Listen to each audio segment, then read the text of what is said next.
Hey, welcome to this week's study guide. We are in a new series called The Bread of Life, and that's the title of this Sunday's message. Jesus in John chapter 6 describes himself as the bread of life multiple times, as we talked about during the message.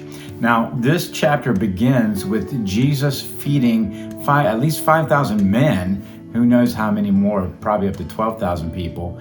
And he fed them, that's the famous story of the fish and the loaves. And the question that we start off today with is a very important question.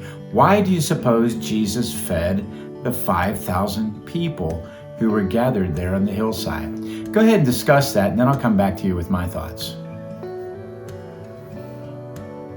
You know, those people were all gathered to listen to Jesus teach. That was the big part. Now, this is mentioned in John chapter 6 as a miracle of feeding them, but in the other passages found in the other Gospels, and by the way, all four Gospels mention this miracle, Jesus was teaching. And so, practically speaking, they couldn't get fed. They couldn't get fed spiritually if they weren't fed physically. They needed to have something to eat. So there's an application here. We need to take care of the practical things that might hinder the gospel going forth.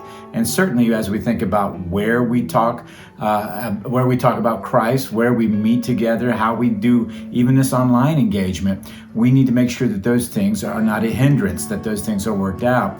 And for a person who's starving, for a person who's naked, for a person who's hurting, we certainly need to meet those needs. But remember, the primary reason Jesus fed them physically was so that he could feed them spiritually. Don't miss that. He fed them physically so that he could feed them spiritually. That leads us to our second question. What does Jesus say was the reason the people sought him? Remember, Jesus left, went out on the boat, and had this incredible miracle out on the boat. And later on, he landed, and they all sought him. They all came to try to find him. Why did Jesus say they were coming to find him?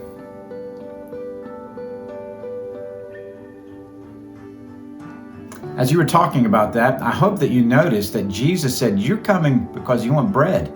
They wanted to be fed. As a matter of fact, these people thought that when the Messiah came back, the gift of manna would also return. So they were looking for that. They were longing for that. Remember, this is their physical wants, their physical desires, their physical hungers. They wanted Jesus to take care of those things, those earthly needs, those earthly wants and desires. Those things are really real in our lives, but we're going to see later on that Jesus says, that's not why I'm here. And so they sought him because they wanted something from him physically. They wanted bread. Let's go on to the third question. What is the bread that we tend to want from Christ? I say bread, quote, not literal bread. What is it that we tend to want from Christ? And that's why we end up seeking him. You know, we have to be honest. A lot of times we don't seek Christ because we want something eternal. We seek Christ because we want something now. We want a blessing. We want an experience. We want finances. We want a marriage to be healed. We want a body to be healed. Now, that's fine. Those things are certainly things we can come to Christ about. But this is not the primary reason Christ came. He said, I came to do the will of my Father. I am the bread that gives eternal life. Your ancestors ate manna in the wilderness and still died. I'm here to give you something beyond that. Listen, we must be very, very, very, very careful not to just think ministry-wise and come to Christ ministry-wise because we want him to do something for us now and here. We must realize that he came to provide for us something far greater. Let's go on to the next question.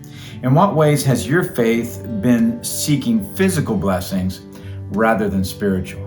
How have you been guilty of doing the same thing these people did, seeking to get something from Jesus that's now, that's earthly, that's physical, rather than seeking him for the supernatural, spiritual, eternal bread that he is?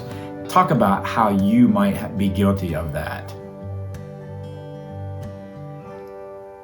Well, as I mentioned earlier, a lot of times we're guilty because we want something from him. We're hurting, we're hungry, we have a need. We might even have a want.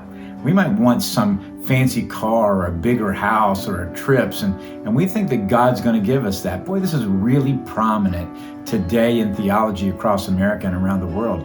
We come to him thinking he's going to give us the here and now. Let's be really, really, really careful. Certainly Jesus gives us what we need. He helps us, and he's an ever-present help. We understand that, but that is not the primary reason he came. He came to give you eternal life. Don't miss that. To satisfy a longing that no food, no car, no house, that no even healed relationship could satisfy. You see, he came to heal your relationship with the Father, and he did that when he died on the cross. And so I pray and hope that you will seek that eternal bread, not just the natural and here and now bread. Let's go on to the last question.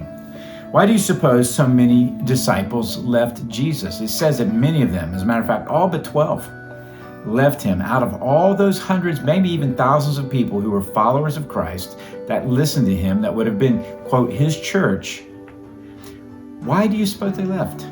Talk about that for a moment, and then let me follow that up.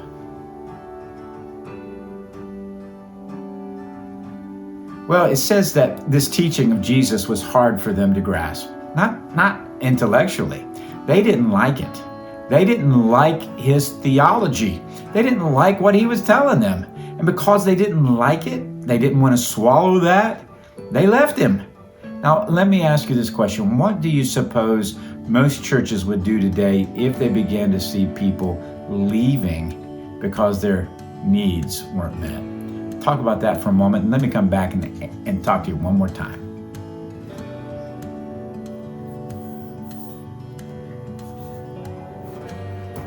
Listen, we have to be really careful, because as a church, we tend to be very pragmatic. We tend to try to lure people with these things that they're hungry for without giving them the thing that they really hunger for, and that is the eternal Jesus who gives bread, spiritual bread, to bring life, eternal life. And so let us be careful.